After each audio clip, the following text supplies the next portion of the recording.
The 10th Amendment speaks to the heart of the principle of limited government.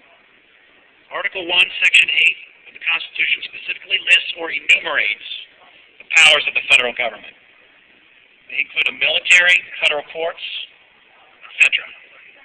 The 10th Amendment clearly says that unless a government function is specifically listed in the Constitution, it is left to the states or the people. The founders set up a system where there was competition among states for the best ideas.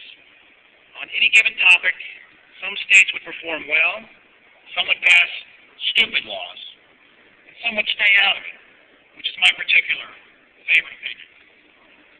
But there was always competition, and competition breeds excellence.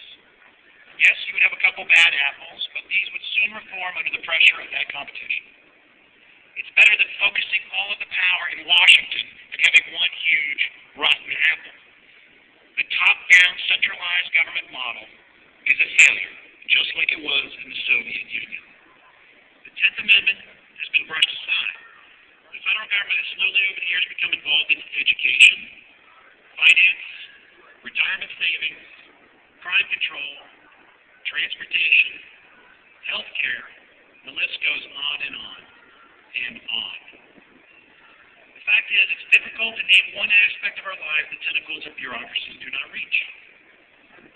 So what happened? On one hand, we have a constitution that limits federal power.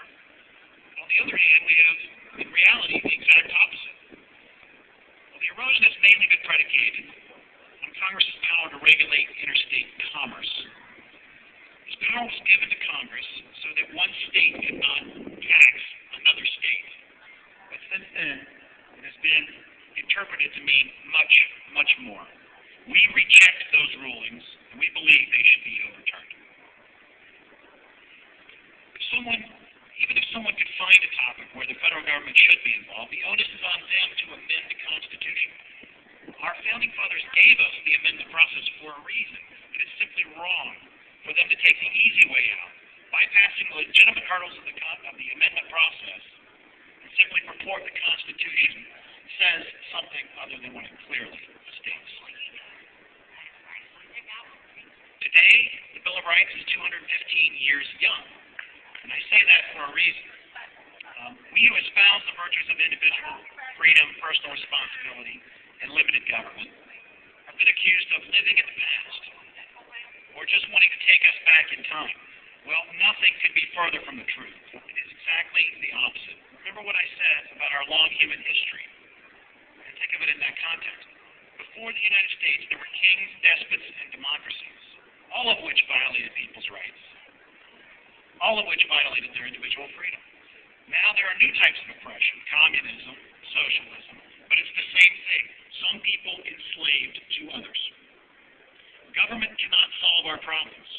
And in fact, in many cases, just by scratching ever so slightly below the surface, you'll find that it has caused many of them.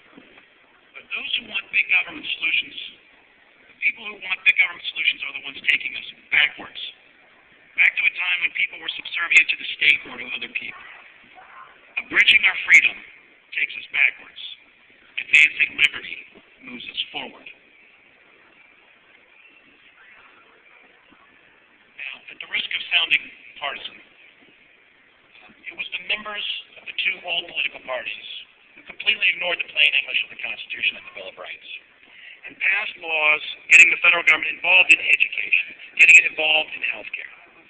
It was members of those two entrenched parties who nominated the people in the Supreme Court who decided that it was okay to limit political speech vis-a-vis McCain-Feingold.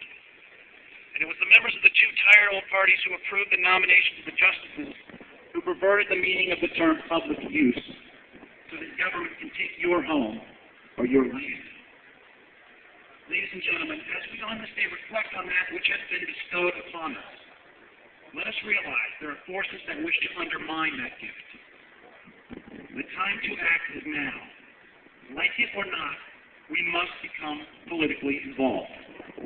We must safeguard and restore the libertarian principles upon which this great nation was founded for future generations. I want to thank everyone for coming out today and celebrating our heritage of liberty. Thank you very much.